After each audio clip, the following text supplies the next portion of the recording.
ನಮಸ್ಕಾರ. ಮುಖ್ಯಾಂಶಗಳು. ಸಾರಿಗೆ ನೌಕರರ ಬೇಡಿಕೆಗಳಿಗೆ ಸರ್ಕಾರ ಸಮ್ಮತಿ. ಪ್ರತಿಭಟನೆ ಕೈಬಿಟ್ಟ ನೌಕರರು ಸಾರಿಗೆ ಸೇವೆ ಯಥಾಸ್ಥಿತಿಯತ್ತ. ರಾಜ್ಯದ ಅತಿವೃಷ್ಟಿ ಬಾಧಿತ ಪ್ರದೇಶಗಳಿಗೆ ಕೇಂದ್ರ ಅಧ್ಯಯನ ತಂಡ ಭೇಟಿ. ಸಂತ್ರಸ್ತರು ಅಧಿಕಾರಿಗಳಿಂದ ಮಾಹಿತಿ ಸಂಗ್ರಹ. ನಾಳೆ ವಿಧಾನ ಪರಿಷತ್ ಅಧಿವೇಶನ. ಕಲಾಪದಲ್ಲಿ ಸಭಾಪತಿ ವಿರುದ್ಧ ಅವಿಶ್ವಾಸ ನಿರ್ಣಯ ಸೇರಿ ಮಹತ್ವದ ಮಸೂದೆಗಳ ಮಂಡನೆ ಸಾಧ್ಯತೆ. ಹಾಗೂ ಯಾವುದೇ ರೈತ ಮುಖಂಡರೊಂದಿಗೂ ಮುಕ್ತ ಮಾತುಕತೆಗೆ ಸರ್ಕಾರ ಸಿದ್ಧ. ಕೃಷಿಕರ ಹಿತ ಕಾಯಲು ಬದ್ಧ. ಸಚಿವ ನರೇಂದ್ರ ಸಿಂಗ್ ತೋಮರ್. ವಾರ್ತೆಗಳ ವಿವರ. ವಿವಿಧ ಬೇಡಿಕೆಗಳನ್ನು ಮುಂದಿಟ್ಟು ಸಾರಿಗೆ ನೌಕರರು ಮುಷ್ಕರ ನಿರತರಾಗಿದ್ದ ಹಿನ್ನೆಲೆಯಲ್ಲಿ ಮುಖ್ಯಮಂತ್ರಿ ಬಿಎಸ್ ಯಡಿಯೂರಪ್ಪ ಬೆಂಗಳೂರಿನಲ್ಲಿಂದು ಸಚಿವರು ಹಾಗೂ ಸಾರಿಗೆ ಇಲಾಖೆಯ ಹಿರಿಯ ಅಧಿಕಾರಿಗಳೊಂದಿಗೆ ಸಭೆ ನಡೆಸಿದರು. ಉಪಮುಖ್ಯಮಂತ್ರಿ ಲಕ್ಷ್ಮಣ್ ಸವದಿ, ಸಚಿವರಾದ ಬಸವರಾಜ ಬೊಮ್ಮಾಯಿ, ಆರ್ ಅಶೋಕ, ಬಿ ಶ್ರೀರಾಮುಲು ಮತ್ತು ಜೆಸಿ ಮಾಧುಸ್ವಾಮಿ ಮತ್ತಿತರರು ಉಪಸ್ಥಿತರಿದ್ದರು. ಸಭೆ ಬಳಿಕ ಸಾರಿಗೆ ಸಚಿವರು ಆಗಿರುವ ಲಕ್ಷ್ಮಣ್ ಸವದಿ ಪ್ರಕಟಣೆ ಬಿಡುಗಡೆ ಮಾಡಿದ್ದು, ನಿಗಮದ ನೌಕರರಿಗೆ ಆರೋಗ್ಯ ಭಾಗ್ಯ ವಿಮಾ ಯೋಜನೆ, ಕೋವಿಡ್ ಸಂದರ್ಭದಲ್ಲಿ ಮೃತಪಟ್ಟ ನೌಕರರ ಕುಟುಂಬಗಳಿಗೆ 30 ಲಕ್ಷ ರೂಪಾಯಿ ಪರಿಹಾರ ನೀಡುವುದಾಗಿ ತಿಳಿಸಿದ್ದಾರೆ. ಅಂತರ್ನಿಗಮ ವರ್ಗಾವಣೆಗೆ ಸೂಕ್ತ ನೀತಿ ರಚನೆ, ತರಬೇತಿ ಅವಧಿಯನ್ನು 2 ವರ್ಷದಿಂದ 1 ವರ್ಷಕ್ಕೆ ಕಡಿತಗೊಳಿಸುವುದು, ನಿಗಮದಲ್ಲಿ ಮಾನವ ಸಂಪನ್ಮೂಲ ವ್ಯವಸ್ಥೆ ಜಾರಿ, ಸಿಬ್ಬಂದಿಗೆ ಭತ್ಯೆ, ಘಟಕದ ವ್ಯಾಪ್ತಿಯಲ್ಲಿ ನೌಕರರಿಗೆ ಕಿರುಕುಳ ತಪ್ಪಿಸಲು ಸೂಕ್ತ ಆಡಳಿತ ವ್ಯವಸ್ಥೆ ಜಾರಿ ಮಾಡುವುದಾಗಿ ತಮ್ಮ ಪತ್ರದಲ್ಲಿ ಉಲ್ಲೇಖಿಸಿದ್ದಾರೆ. ಎನ್ಐಎನ್ಸಿ ಪದ್ಧತಿ ಬದಲಾಗಿ ಪರ್ಯಾಯ ವ್ಯವಸ್ಥೆ ರೂಪಿಸಲಾಗುವುದು.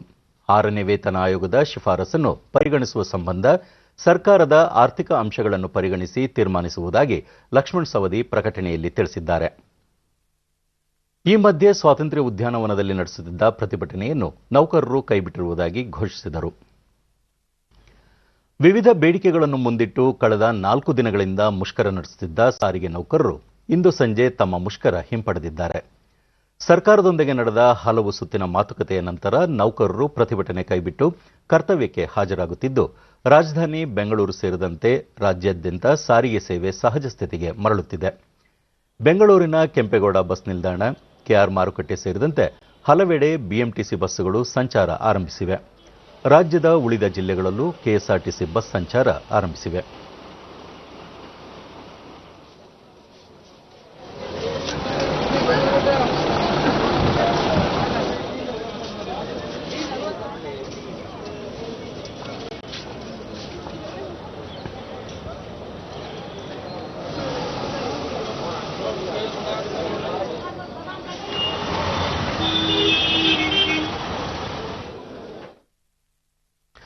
ರಾಜ್ಯದಲ್ಲಿ ಕಳೆದ ಸೆಪ್ಟೆಂಬರ್, ಅಕ್ಟೋಬರ್ನಲ್ಲಿ ಕೆಲವು ಜಿಲ್ಲೆಗಳಲ್ಲಿ ಮಳೆ ಮತ್ತು ಪ್ರವಾಹದಿಂದ ಉಂಟಾಗಿರುವ ಹಾನಿ ಪ್ರದೇಶಗಳಿಗೆ ಕೇಂದ್ರ ಗೃಹ ವ್ಯವಹಾರಗಳ ಸಚಿವಾಲಯದ ಹಿರಿಯ ಅಧಿಕಾರಿಗಳ ತಂಡ ಕಲಬುರಗಿ, ವಿಜಯಪುರ ಹಾಗೂ ಉಡುಪಿ ಜಿಲ್ಲೆಗಳಿಗೆ ಭೇಟಿ ನೀಡಿ ಪರಿಶೀಲನೆ ನಡೆಸುತ್ತಿದೆ.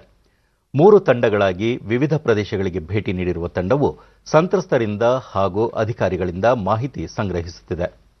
ಈ ತಂಡದ ಸದಸ್ಯರು ನಾಳೆ ಕಂದಾಯ ಸಚಿವ ಆರ್ ಅಶೋಕ ಹಾಗೂ ರಾಜ್ಯ ಸರ್ಕಾರದ ಮುಖ್ಯ ಕಾರ್ಯದರ್ಶಿ ಟಿಎಂ ವಿಜಯ್ ಭಾಸ್ಕರ್ ಅವರೊಂದಿಗೆ ಸಮಾಲೋಚನೆ ನಡೆಸಲಿದ್ದಾರೆ. ಕೇಂದ್ರ ಗೃಹ ಸಚಿವಾಲಯದ ರಾಷ್ಟ್ರೀಯ ವಿಪತ್ತು ನಿರ್ವಹಣಾ ಪ್ರಾಧಿಕಾರದ ಜಂಟಿ ಕಾರ್ಯದರ್ಶಿ ರಮೇಶ್ ಕುಮಾರ್ ಘಂಟಾ ನೇತೃತ್ವದ ತಂಡ ಇಂದು ಕಲಬುರಗಿ, ಅಫ್ಜಲ್ಪುರ, ಜೇವರ್ಗಿಪುರ ತಾಲೂಕಿನಲ್ಲಿ ಪ್ರವಾಹ ಹಾನಿ ಅಧ್ಯಯನ ನಡೆಸಿತು. ಈ ವೇಳೆ ಸಂತ್ರಸ್ತರು ತಂಡದ ಸದಸ್ಯರೊಂದಿಗೆ ತಮ್ಮ ಅಹವಾಲು ತೋಡಿಕೊಂಡರು. ಇದಕ್ಕೂ ಮೊದಲು ಅಧಿಕಾರಿಗಳ ಸಭೆ ನಡೆಸಿತು.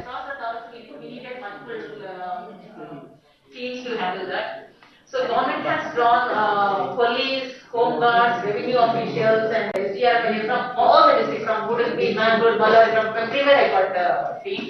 So we have received a lot of. Vijayapura ಜಿಲ್ಲೆಯಲ್ಲಿಯೂ ಕೇಂದ್ರ ಅಧ್ಯಯನ ತಂಡ ಬೆಳೆ ಹಾನಿ ಪ್ರದೇಶಗಳಿಗೆ ಭೇಟಿ ನೀಡಿ ಪರಿಶೀಲನೆ ನಡೆಸಿತು. ಸಿಂಧಗಿ ತಾಲೂಕಿನ ರಾಂಪುರ, ಕೋರಹಳ್ಳಿ ಗ್ರಾಮಗಳಲ್ಲಿ ತೊಗರಿ, ಹತ್ತಿ ಬೆಳೆ ಹಾನಿ ಬಗ್ಗೆ ಅಧಿಕಾರಿಗಳು ಮತ್ತು ರೈತರಿಂದ ಮಾಹಿತಿ ಪಡೆಯಲಾಯಿತು.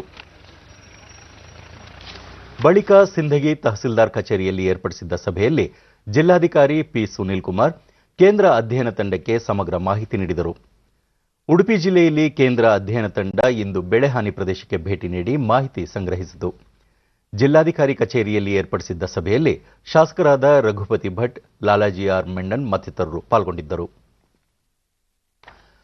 ಎಲೆಕ್ಟ್ರಾನಿಕ್ಸ್ ವ್ಯವಸ್ಥೆ ವಿನ್ಯಾಸ ಮತ್ತು ತಯಾರಿಕೆ ಇಎಸ್ಡಿಎಂ ವಲಯದಲ್ಲಿ 2022ರ ವೇಳೆಗೆ ಸುಮಾರು 2,000 ನವೋದ್ಯಮಗಳ ಸ್ಥಾಪನೆ ಹಾಗೂ 2025ರ ವೇಳೆಗೆ 20 ಲಕ್ಷ ಉದ್ಯೋಗ ಸೃಷ್ಟಿಸುವ ಗುರಿ ಹೊಂದಲಾಗಿದೆ ಎಂದು ಐಟಿ-ಬಿಟಿ ಸಚಿವರು ಆಗಿರುವ ಉಪಮುಖ್ಯಮಂತ್ರಿ ಡಾ ಸಿಎನ್ ಅಶ್ವತ್ಥನಾರಾಯಣ ತಿಳಿಸಿದ್ದಾರೆ. ಇಎಸ್ಡಿಎಂ ವಲಯದಲ್ಲಿ ನಾವೀನ್ಯತೆ ಉತ್ತೇಜಿಸುವ ಸಲುವಾಗಿ ಭಾರತೀಯ ವಿದ್ಯುನ್ಮಾನ ಅರೆವಾಹಕ ಸಂಸ್ಥೆ ಐಇಎಸ್ಎ ನೀಡುವ ಪ್ರಶಸ್ತಿ ಪ್ರದಾನ ಸಮಾರಂಭವನ್ನು ಉದ್ದೇಶಿಸಿ ಸಚಿವರು ಇಂದು ವರ್ಚುವಲ್ ಮೂಲಕ ಮಾತನಾಡಿದರು. ಭಾರತದಲ್ಲಿ ಇಎಸ್ಡಿಎಂ ವಲಯ ತ್ವರಿತವಾಗಿ ಬೆಳವಣಿಗೆ ಹೊಂದುತ್ತಿದೆ. ದೇಶದ ಆರ್ಥಿಕತೆಯ ಪುನಶ್ಚೇತನದಲ್ಲಿ ಇದು ಮಹತ್ವದ ಪಾತ್ರ ವಹಿಸುತ್ತಿದ್ದು, ಅಪಾರ ಅವಕಾಶಗಳನ್ನು ಸೃಷ್ಟಿಸುತ್ತಿದೆ. ಭಾರತದ ಇಎಸ್ಡಿಎಂ ರಫ್ತಿನಲ್ಲಿ 64% ಕೊಡುಗೆ ಕರ್ನಾಟಕದ್ದಾಗಿದೆ. ದೇಶದಲ್ಲೇ ಕರ್ನಾಟಕ ಅತಿ ದೊಡ್ಡ ಚಿಪ್ ವಿನ್ಯಾಸವನ್ನು ಮಾಡುತ್ತಿದ್ದು, 70% ಚಿಪ್ ವಿನ್ಯಾಸಕರು ರಾಜ್ಯದವರಾಗಿದ್ದಾರೆ ಎಂದರು. ಇದೇ 10ರಂದು ಅನಿರ್ದಿಷ್ಟಾವಧಿಗೆ ಮುಂದೂಡಲಾಗಿದ್ದ ವಿಧಾನ ಪರಿಷತ್ತಿನ 142ನೇ ಅಧಿವೇಶನದ ಉಪವೇಶನವನ್ನು ನಾಳೆ ಬೆಳಗ್ಗೆ 11 ಗಂಟೆಗೆ ಪುನಃ ಕರೆಯಲಾಗಿದೆ. ಸರ್ಕಾರದ ಸೂಚನೆಯ ಮೇರೆಗೆ ವಿಧಾನ ಪರಿಷತ್ತಿನ ಕಾರ್ಯದರ್ಶಿ ಕೆಆರ್ ಮಹಾಲಕ್ಷ್ಮಿ ಪ್ರಕಟಣೆ ಹೊರಡಿಸಿದ್ದು, ಶಾಸಕರು, ಅಧಿಕಾರಿಗಳು ಸಭೆಗೆ ಹಾಜರಾಗುವಂತೆ ಸೂಚಿಸಲಾಗಿದೆ. ಸಭಾಪತಿಗಳ ವಿರುದ್ಧ ಆಡಳಿತ ಪಕ್ಷವು ಅವಿಶ್ವಾಸ ನಿರ್ಣಯ ಮಂಡಿಸುವ ನಿರೀಕ್ಷೆ ಇದ್ದು, ವಿಧಾನಸಭೆಯಲ್ಲಿ ಅಂಗೀಕೃತವಾಗಿರುವ ಗೋಹತ್ಯೆ ಕಾಯ್ದೆ ಕುರಿತು ಚರ್ಚಿಸುವ ಸಾಧ್ಯತೆ ಇದೆ. ನಾಳೆ ಒಂದು ದಿನ ವಿಧಾನ ಪರಿಷತ್ತಿನ ಅಧಿವೇಶನವನ್ನು ಸರ್ಕಾರದ ಕೋರಿಕೆ ಮೇರೆಗೆ ಸಭಾಪತಿಯವರು ಕರೆದಿದ್ದು, ಕಲಾಪದಲ್ಲಿ ಕಾಂಗ್ರೆಸ್ನ ಎಲ್ಲಾ ಸದಸ್ಯರು ಸಕ್ರಿಯವಾಗಿ ಪಾಲ್ಗೊಳ್ಳಲಿದ್ದಾರೆ ಎಂದು ಮೇಲ್ಮನೆಯ ವಿರೋಧ ಪಕ್ಷದ ನಾಯಕ ಎಸ್ಆರ್ ಪಾಟೀಲ್ ಬೆಂಗಳೂರಿನಲ್ಲಿಂದು ತಿಳಿಸಿದ್ದಾರೆ. ಸಭಾಪತಿಯವರ ವಿರುದ್ಧದ ಅವಿಶ್ವಾಸ ನಿರ್ಣಯ ಕುರಿತ 2 ಸೂಚನೆಗಳು ಕ್ರಮಬದ್ಧವಾಗಿ ಇಲ್ಲದ ಕಾರಣ ಸಭಾಪತಿಯವರು ಅದನ್ನು ತಿರಸ್ಕರಿಸಿದ್ದಾರೆ. ಈ ಸಂಬಂಧ ಎಲ್ಲಾ ಸದಸ್ಯರಿಗೆ ಹಿಂಬರಹದ ಮೂಲಕ ಮಾಹಿತಿ ನೀಡಿದ್ದಾರೆ. ಸಭಾಪತಿ ಮೇಲ್ಮನೆಯ ಗೌರವವನ್ನು ಕಾಪಾಡುವುದರ ಜತೆಗೆ ಪೀಠದ ಘನತೆಯನ್ನು ಎತ್ತಿ ಹಿಡಿದಿದ್ದಾರೆ ಎಂದರು. ಸ್ಥಳೀಯ ಸಂಸ್ಥೆ ಚುನಾವಣೆಯಲ್ಲಿ ಶಾಸಕರು ತೊಡಗಿಸಿಕೊಳ್ಳಲು ಅನುಕೂಲವಾಗುವಂತೆ ವಿಧಾನಸಭೆಯ ಕಲಾಪವನ್ನು ಅನಿರ್ದಿಷ್ಟಾವಧಿಗೆ ಮುಂದೂಡಿದ ಮಾದರಿಯಲ್ಲೇ ಪರಿಷತ್ ಕಲಾಪವನ್ನು ಮುಂದೂಡಲಾಗಿದೆ. ವಿಧಾನಸಭೆಯಿಂದ ಅಂಗೀಕೃತಗೊಂಡ ಎಲ್ಲ ವಿಧೇಯಕಗಳನ್ನು ಪರಿಷತ್ನಲ್ಲಿ ಅಂಗೀಕರಿಸಲಾಗಿದೆ. ಸಭಾಪತಿಯವರು ನಿಯಮಾವಳಿಯಂತೆಯೇ ಕಾರ್ಯನಿರ್ವಹಿಸುತ್ತಿದ್ದಾರೆ ಎಂದರು. ಕರ್ನಾಟಕ ವಿಧಾನ ಪರಿಷತ್ತಿನ ಅಧಿವೇಶನ ದಿನಾಂಕ 10-12-2020ರಂದು ಅನಿರ್ದಿಷ್ಟಾವಧಿಗೆ ಮುಂದೂಡಿರುವ ಹಾಗೂ 15-12-2020ರಂದು ಪುನಃ ಅಧಿವೇಶನವನ್ನು ಕರೆದಿರುವ ಕುರಿತಾಗಿ ಪ್ರಮುಖ ವಾಸ್ತವಿಕ ಅಂಶಗಳನ್ನು ವ್ಯಕ್ತ ಮಾಡಲಿಕ್ಕೆ ಇಂದಿನ ಮಾಧ್ಯಮದ ಗೋಷ್ಠಿಯನ್ನು ಕರೆಯಲಾಗಿದೆ. ಭಾರತ ಸಂವಿಧಾನದ ಅನುಚ್ಛೇದ 183ಸಿ ಖಂಡದ ಅಡಿಯಲ್ಲಿ ಮತ್ತು ವಿಧಾನ ಪರಿಷತ್ತಿನ ಕಾರ್ಯವಿಧಾನ ಹಾಗೂ ನಡವಳಿಕೆ ನಿಯಮ 165(1) ಅಡಿಯಲ್ಲಿ ಮಾನ್ಯ ಸಭಾಪತಿಯವರು ಕರ್ತವ್ಯ ನಿರ್ವಹಣೆಯಲ್ಲಿ ಪಕ್ಷಪಾತವನ್ನು ಅನುಸರಿಸುವ ಮೂಲಕ ಸಂವಿಧಾನದ ಆಶಯಗಳಿಗೆ ಧಕ್ಕೆಯನ್ನು ತಂದಿರುತ್ತಾರೆ ಎನ್ನುವುದಾಗಿ ಅವಿಶ್ವಾಸ ನಿರ್ಣಯ ಮಂಡಿಸಿರುವ 2 ಸೂಚನೆಗಳನ್ನು ಬಿಜೆಪಿ ಸದಸ್ಯರು ನೀಡಿರುತ್ತಾರೆ. ಕಾನೂನು ತಜ್ಞರೊಂದಿಗೆ ಸಮಾಲೋಚನೆ ನಡೆಸಿ ತದನಂತರ ಸಕಾರಾತ್ಮಕವಾದಂಥ ವಿವರಣೆಯೊಂದಿಗೆ ಈ 2 ಸೂಚನಾ ಪತ್ರಗಳು ಕ್ರಮಬದ್ಧವಾಗಿ ಇಲ್ಲದೇ ಇರುವುದರಿಂದ ಆ 2 ಸೂಚನಾ ಪತ್ರಗಳನ್ನು ತಿರಸ್ಕರಿಸಿದ್ದಾರೆ. ರಾಜ್ಯದ 30 ಜಿಲ್ಲೆಗಳ ಗ್ರಾಮ ಪಂಚಾಯಿತಿಗಳಿಗೆ 2 ಹಂತಗಳಲ್ಲಿ ನಡೆಯಲಿರುವ ಚುನಾವಣೆಗೆ ಅಧಿಕಾರಿಗಳು ಭರದ ಸಿದ್ಧತೆ ನಡೆಸಿದ್ದಾರೆ. ಇದೇ 22ರಂದು ಮೊದಲ ಹಂತ ಹಾಗೂ 27ರಂದು 2ನೇ ಹಂತದಲ್ಲಿ ಚುನಾವಣೆ ನಡೆಯಲಿದೆ. ಮೊದಲ ಹಂತದಲ್ಲಿ 113 ತಾಲೂಕುಗಳ 2,930 ಗ್ರಾಮ ಪಂಚಾಯಿತಿಗಳು ಹಾಗೂ 2ನೇ ಹಂತದಲ್ಲಿ 113 ತಾಲೂಕುಗಳ 2,832 ಗ್ರಾಮ ಪಂಚಾಯಿತಿಗಳಿಗೆ ಮತದಾನ ಪ್ರಕ್ರಿಯೆ ನಡೆಯಲಿದೆ. ಮೊದಲ ಹಂತದ ಚುನಾವಣೆಗೆ ನಾಮಪತ್ರ ಹಿಂಪಡೆಯಲು ಇಂದು ಕಡೆಯ ದಿನವಾಗಿತ್ತು. ಶಾಂತಿಯುತ ಮತದಾನಕ್ಕಾಗಿ ಒಟ್ಟು 5,847 ಚುನಾವಣಾಧಿಕಾರಿಗಳನ್ನು ನೇಮಿಸಲಾಗಿದ್ದು, 6,085 ಸಹಾಯಕ ಚುನಾವಣಾಧಿಕಾರಿಗಳನ್ನು ನೇಮಿಸಲಾಗಿದೆ. 2ನೇ ಹಂತದ ಚುನಾವಣೆ ಇದೇ 27ರಂದು ನಡೆಯಲಿದ್ದು, ನಾಮಪತ್ರ ಸಲ್ಲಿಸಲು ನಾಳೆ ಕಡೆಯ ದಿನವಾಗಿದೆ. ಇದೇ 17ರಂದು ಉಮೇದುವಾರಿಕೆ ಪರಿಶೀಲನೆ ನಡೆಯಲಿದ್ದು, 19ರಂದು ನಾಮಪತ್ರ ಹಿಂಪಡೆಯಲು ಕೊನೆಯ ದಿನವಾಗಿದೆ. ಇದೇ 30ರಂದು ಎಲ್ಲ ತಾಲೂಕು ಕೇಂದ್ರಗಳಲ್ಲಿ ಫಲಿತಾಂಶ ಪ್ರಕಟವಾಗಲಿದೆ. ಬೀದರ್ ಜಿಲ್ಲೆಯಲ್ಲಿ ಮಾತ್ರ ವಿದ್ಯುನ್ಮಾನ ಮತಯಂತ್ರಗಳನ್ನು ಬಳಸಲಾಗುತ್ತಿದ್ದು, ಉಳಿದೆಡೆ ಮತಪತ್ರಗಳನ್ನು ಬಳಕೆ ಮಾಡಲಾಗುತ್ತಿದೆ. ಒಟ್ಟು 2,96,15,048 ಮತದಾರರು ತಮ್ಮ ಹಕ್ಕು ಚಲಾಯಿಸಲಿದ್ದಾರೆ. ಎಪಿಎಂಸಿ ತಿದ್ದುಪಡಿ ಕಾಯ್ದೆಯಿಂದ ರೈತರಿಗೆ ಅನುಕೂಲವಾಗಲಿದೆ. ರೈತರು ತಮ್ಮ ಉತ್ಪನ್ನಗಳನ್ನು ಮಾರಾಟ ಮಾಡಲು ಸರ್ವ ಸ್ವತಂತ್ರವನ್ನು ಹೊಂದಿದ್ದಾರೆ ಎಂದು ಸಹಕಾರ ಸಚಿವ ಎಸ್.ಟಿ. ಸೋಮಶೇಖರ್ ಮೈಸೂರಿನಲ್ಲಿಂದು ತಿಳಿಸಿದ್ದಾರೆ. ಈ ಹಿಂದೆ ಎಪಿಎಂಸಿಯಲ್ಲಿ ಮಾತ್ರ ರೈತರು ತಮ್ಮ ಉತ್ಪನ್ನಗಳನ್ನು ಮಾರಾಟ ಮಾಡುತ್ತಿದ್ದರು. ಈಗ ಒಳ್ಳೆಯ ಬೆಲೆ ಸಿಗುವ ಸ್ಥಳಗಳಲ್ಲಿ ಮಾರಾಟ ಮಾಡಬಹುದು. ಬೆಂಬಲ ಬೆಲೆ ವ್ಯವಸ್ಥೆ ಮುಂದುವರಿಯಲಿದೆ ಎಂದು ತಿಳಿಸಿದರು. ರಾಜ್ಯದ 4 ಕಂದಾಯ ವಿಭಾಗಗಳಲ್ಲಿ ಸಭೆ ನಡೆಸಿ ಎಪಿಎಂಸಿ ಕಾಯ್ದೆ ತಿದ್ದುಪಡಿ ರೈತರಿಗೆ ಯಾವ ರೀತಿ ಸಹಕಾರಿಯಾಗಲಿದೆ ಎಂಬುದರ ಬಗ್ಗೆ ಅರಿವು ಮೂಡಿಸಲಾಗುವುದು ಎಂದು ಸೋಮಶೇಖರ್ ತಿಳಿಸಿದರು. ಎಪಿಎಂಸಿಲೇ ಮಾರಾಟ ಮಾಡಬೇಕು ಅಂತಕ್ಕಂಥದ್ದಿತ್ತು. ಈಗ ಕೇಂದ್ರ ಮತ್ತೆ ರಾಜ್ಯ ಸರ್ಕಾರ ತೆಗೆದಿರ್ತಕ್ಕಂಥದ್ದು ಎಲ್ಲಿ ಬೇಕಾದರೂ ಮಾರಾಟ ಮಾಡಲಿ, ಒಳ್ಳೆ ಬೆಳೆ ಸಿಕ್ಕಲಿ ಅಂತಕ್ಕಂಥದ್ದು ಉದ್ದೇಶ ಇಟ್ಕೊಂಡಿದ್ದಾರೆ. ಎಪಿಎಂಸಿ ಹೊರಗಡೆ ಮಾರಾಟ ಮಾಡಿದ್ರೆ ಪೆನಾಲ್ಟಿ ಆಗ್ತಕ್ಕಂಥದ್ದು ತೆಗೆದಿದ್ದಾರೆ. ಬೆಂಬಲ ಬೆಲೆ ಏನಿತ್ತು ಅದು ಹಿಂದೆನೂ ಇತ್ತು, ಈಗಲೂ ಇದೆ, ಮುಂದೆನೂ ಇದೆ. ಇದು ರೈತರಿಗೋಸ್ಕರ ಮಾಡಿರ್ತಕ್ಕಂಥ ಕಾನೂನು. ರೈತರಿಗೆ ಅನುಕೂಲ ಆಗಲಿ, ರೈತರು ಬೆಳೆ ಏನು ಬೆಳೀತಾರೆ ಅವ್ರಿಗೆ ಒಳ್ಳೆ ಬೆಲೆ ಸಿಕ್ಕಲಿ ಅಂತಕ್ಕಂಥದ್ದಿದೆ. ಐಫೋನ್ ತಯಾರಿಕಾ ವಿಸ್ಟಾನ್ ಕಂಪನಿ ಮೇಲಿನ ದಾಳಿಯಿಂದ ಸಂಸ್ಥೆಗೆ ಅಪಾರ ನಷ್ಟವಾಗಿದೆ ಎಂದು ಅಬಕಾರಿ ಸಚಿವ ಎಚ್. ನಾಗೇಶ್ ಕೋಲಾರದಲ್ಲಿಂದು ತಿಳಿಸಿದ್ದಾರೆ.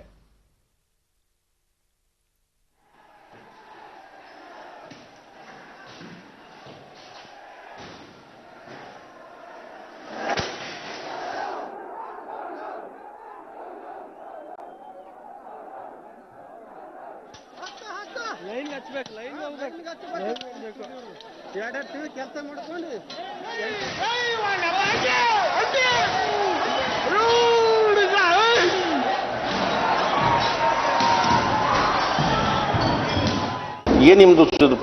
ಸುದ್ದಿಗಾರರೊಂದಿಗೆ ಅವರು ವೇತನ ಸಮಸ್ಯೆಗಳಿದ್ದರೆ ಕಾರ್ಮಿಕರು ಎಲ್ಲರ ಜೊತೆ ಚರ್ಚಿಸಿ ಪರಿಹಾರ ಕಂಡುಕೊಳ್ಳಬಹುದಿತ್ತು.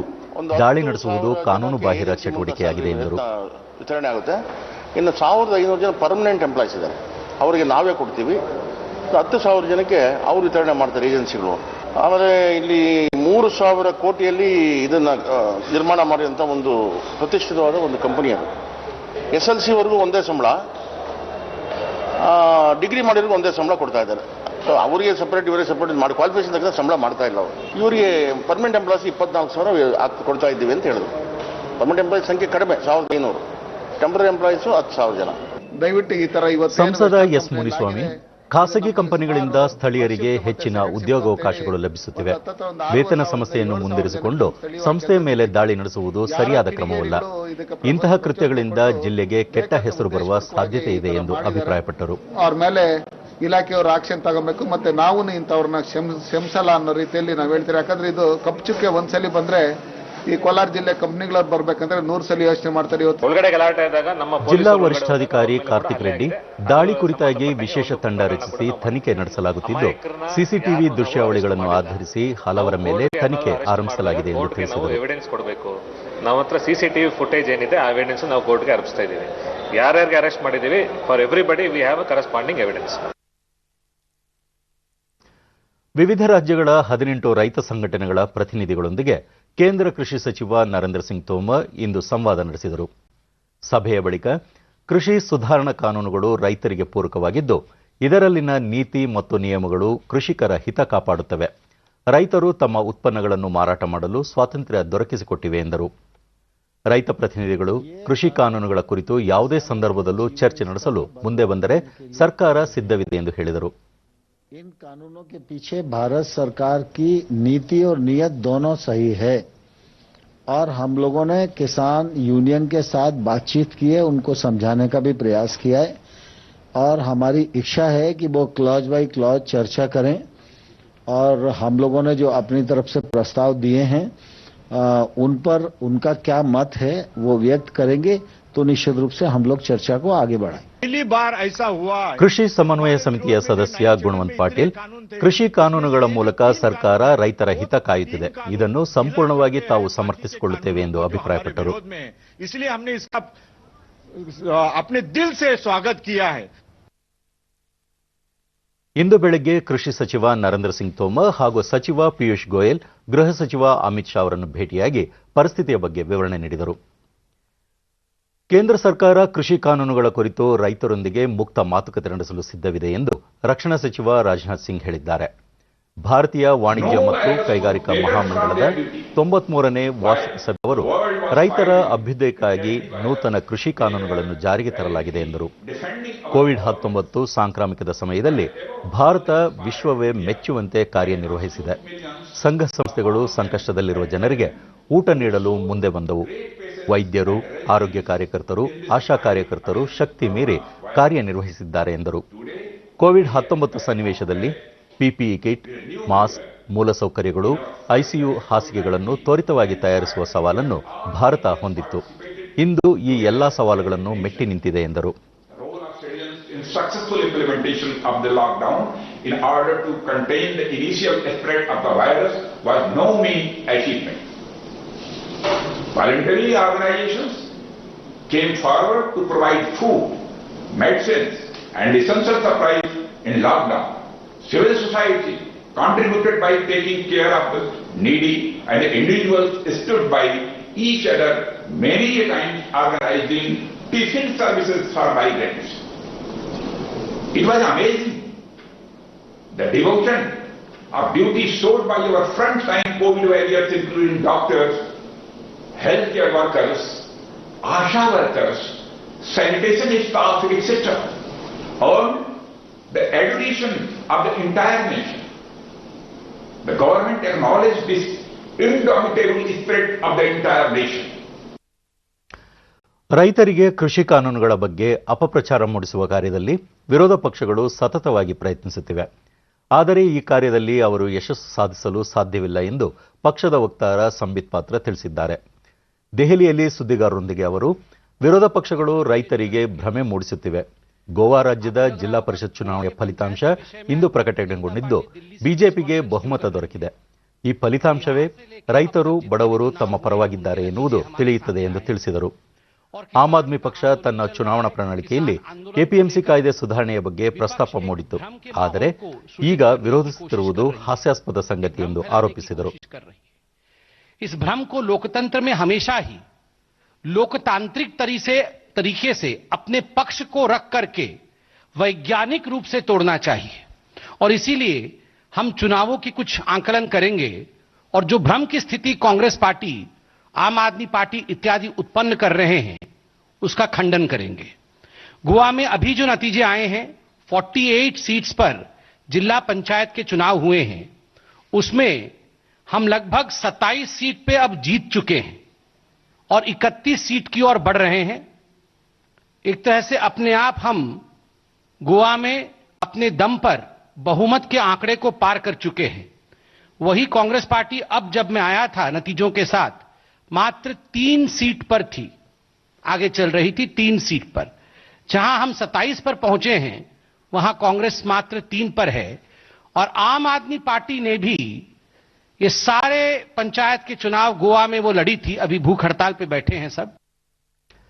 2021-22ರ ಬಜೆಟ್ ಫೆಬ್ರವರಿ 1ರಂದು ಮಂಡನೆಯಾಗಲಿದ್ದು, ಕೇಂದ್ರ ಹಣಕಾಸು ಸಚಿವೆ ನಿರ್ಮಲಾ ಸೀತಾರಾಮನ್ ಬಜೆಟ್ ಪೂರ್ವ ಪರಾಮರ್ಶೆ ಸಭೆಯನ್ನು ಇಂದಿನಿಂದ ಆರಂಭಿಸಿದ್ದಾರೆ.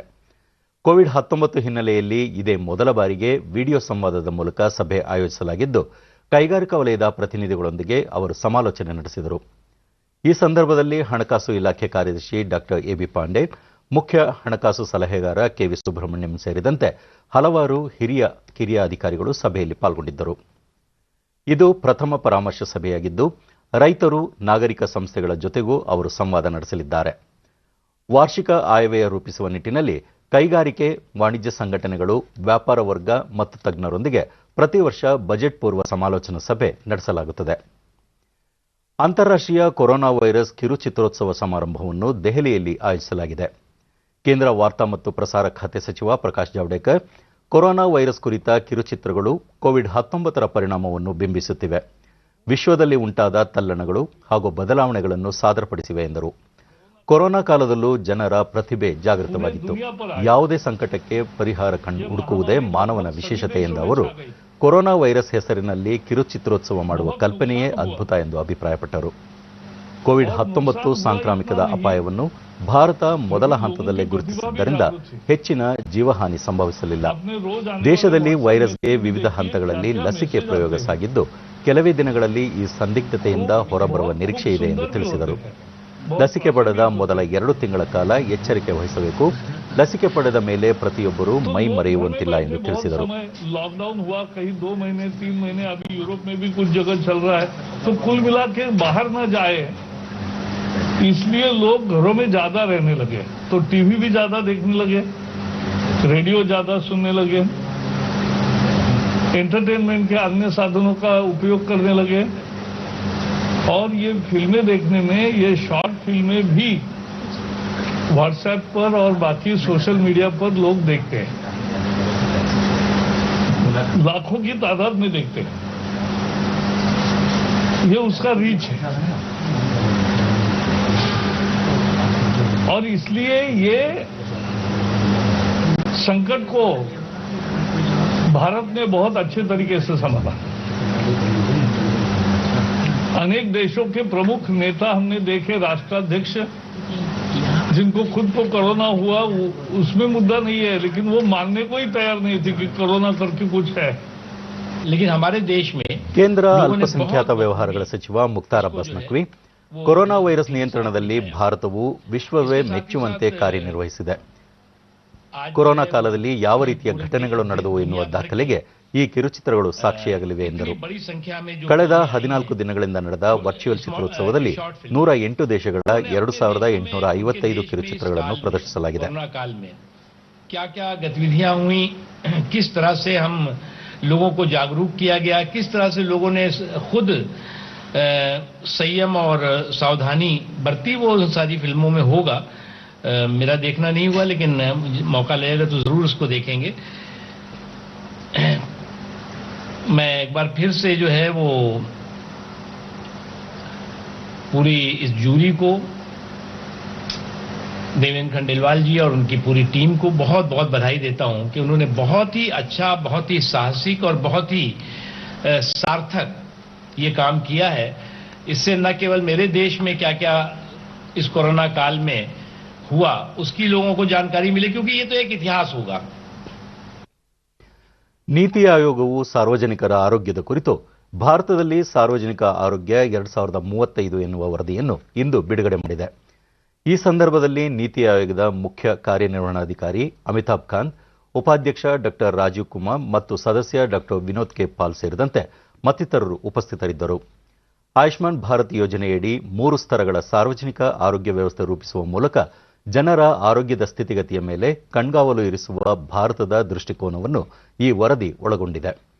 ವಿಸ್ತರಿತ ಆರೋಗ್ಯ ಜಾಲ ಸೃಷ್ಟಿಸುವುದು ಹಾಗೂ ಪ್ರಯೋಗಾಲಯಗಳ ಸಾಮರ್ಥ್ಯ ವೃದ್ಧಿಸುವ ಅಗತ್ಯವನ್ನು ಈ ಶ್ವೇತಪತ್ರ ಉಲ್ಲೇಖಿಸಿದೆ.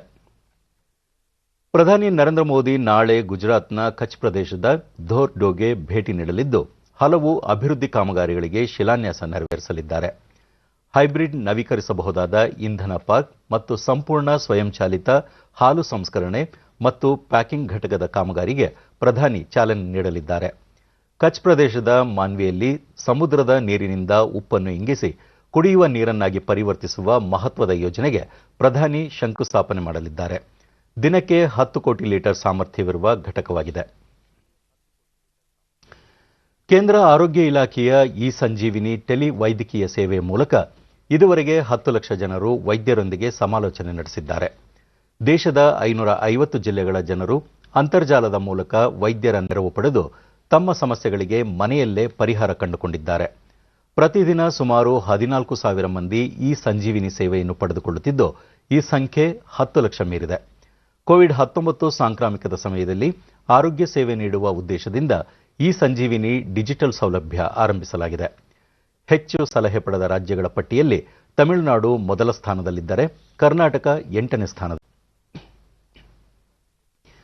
ಪೂರ್ವ ಲದ್ದಾಖ್ನಲ್ಲಿ ಸಂದಿಗ್ಧ ಸ್ಥಿತಿಯನ್ನು ಎದುರಿಸಲು ಭಾರತೀಯ ಸೇನೆ ಸರ್ವಸನ್ನದ್ಧವಾಗಿದೆ ಎಂದು 3 ಸೇನಾಪಡೆಗಳ ಮುಖ್ಯಸ್ಥ ಬಿಪಿನ್ ರಾವತ್ ಹೇಳಿದ್ದಾರೆ. ಕೋಲ್ಕತಾದಲ್ಲಿ ಅವರು ಲದ್ದಾಖ್ನಲ್ಲಿ ಸದ್ಯ ಪರಿಸ್ಥಿತಿ ನಿಯಂತ್ರಣದಲ್ಲಿದೆ, ಯಾವುದೇ ರೀತಿಯ ಸನ್ನಿವೇಶ ಎದುರಿಸಲು ಭಾರತ ಸಿದ್ಧವಿದೆ ಎಂದರು. Well, every nation will continue to prepare for ensuring its security based on their strategic interests. And I don't think there should be much concern in that, because we on our side are also carrying out similar activity, and I wish to assure you that we are fully prepared for any eventuality that we may be faced with. ಇನ್ನು ಹವಾವರ್ತಮಾನ. ರಾಜ್ಯದ ದಕ್ಷಿಣ ಒಳನಾಡಿನ ಕೆಲವೆಡೆ ಮಳೆಯಾಗಿದೆ. ಕರಾವಳಿ ಮತ್ತು ಉತ್ತರ ಒಳನಾಡಿನಲ್ಲಿ ಒಣಹವೆ ಮುಂದುವರಿಕೆ. ದಾವಣಗೆರೆಯಲ್ಲಿ ಕನಿಷ್ಠ ತಾಪಮಾನ 12 ಡಿಗ್ರಿ ಸೆಲ್ಸಿಯಸ್ ದಾಖಲಾಗಿದೆ. ಮುನ್ಸೂಚನೆಯಂತೆ ಮುಂದಿನ 24 ಗಂಟೆಗಳಲ್ಲಿ ಒಣಹವೆ ಮುಂದುವರಿಯಲಿದೆ. ಬೆಂಗಳೂರು ಸುತ್ತಮುತ್ತ ಶುಭ್ರ ಆಕಾಶ, ಮುಂಜಾನೆ ಕೆಲ ಪ್ರದೇಶಗಳಲ್ಲಿ ಮಂಜು ಮುಸುಕುವ ನಿರೀಕ್ಷೆ. ಗರಿಷ್ಠ ತಾಪಮಾನ 28 ಹಾಗೂ ಕನಿಷ್ಠ 17 ಡಿಗ್ರಿ ಸೆಲ್ಸಿಯಸ್ ದಾಖಲಾಗುವ ಸಂಭವ. ಕೊನೆಯಲ್ಲಿ ಮತ್ತೊಮ್ಮೆ ಮುಖ್ಯಾಂಶಗಳು. ಸಾರಿಗೆ ನೌಕರರ ಬೇಡಿಕೆಗಳಿಗೆ ಸರ್ಕಾರ ಸಮ್ಮತಿ. ಪ್ರತಿಭಟನೆ ಕೈಬಿಟ್ಟ ನೌಕರರು ಸಾರಿಗೆ ಸೇವೆ ಯಥಾಸ್ಥಿತಿಯತ್ತ. ರಾಜ್ಯದ ಅತಿವೃಷ್ಟಿ ಬಾಧಿತ ಪ್ರದೇಶಗಳಿಗೆ ಕೇಂದ್ರ ಅಧ್ಯಯನ ತಂಡ ಭೇಟಿ. ಸಂತ್ರಸ್ತರು ಅಧಿಕಾರಿಗಳಿಂದ ಮಾಹಿತಿ ಸಂಗ್ರಹ. ನಾಳೆ ವಿಧಾನ ಪರಿಷತ್ ಅಧಿವೇಶನ. ಕಲಾಪದಲ್ಲಿ ಸಭಾಪತಿ ವಿರುದ್ಧ ಅವಿಶ್ವಾಸ ನಿರ್ಣಯ ಸೇರಿ ಮಹತ್ವದ ಮಸೂದೆಗಳ ಮಂಡನೆ ಸಾಧ್ಯತೆ. ಹಾಗೂ ಯಾವುದೇ ರೈತ ಮುಖಂಡರೊಂದಿಗೂ ಮುಕ್ತ ಮಾತುಕತೆಗೆ ಸರ್ಕಾರ ಸಿದ್ಧ. ಕೃಷಿಕರ ಹಿತ ಕಾಯಲು ಬದ್ಧ. ಸಚಿವ ನರೇಂದ್ರ ಸಿಂಗ್ ತೋಮರ್. ನಮ್ಮ ವಾರ್ತಾ ಪ್ರಸಾರವನ್ನು ನೀವು ಡಿಡಿ ಚಂದನ ನ್ಯೂಸ್ ಯೂಟ್ಯೂಬ್ ಚಾನೆಲ್ನಲ್ಲೂ ವೀಕ್ಷಿಸಬಹುದು. ವೀಕ್ಷಕರೇ, ತಪ್ಪದೆ ಮಾಸ್ಕ್ ಧರಿಸಿ. ನೀವು ಸುರಕ್ಷಿತವಾಗಿರುವುದರೊಂದಿಗೆ ನಿಮ್ಮವರನ್ನು ಸುರಕ್ಷಿತವಾಗಿರಿಸಿ. ಸರಿಯಾದ ಕ್ರಮದಲ್ಲಿ ಮುಖಗವಸು ತಪ್ಪದೆ ಧರಿಸಿ. ನಮ್ಮ ಮುಂದಿನ ವಾರ್ತಾ ಪ್ರಸಾರ ರಾತ್ರಿ 9 ಗಂಟೆಗೆ ಡಿಡಿ ಚಂದನದಲ್ಲಿ. ನಮಸ್ಕಾರ.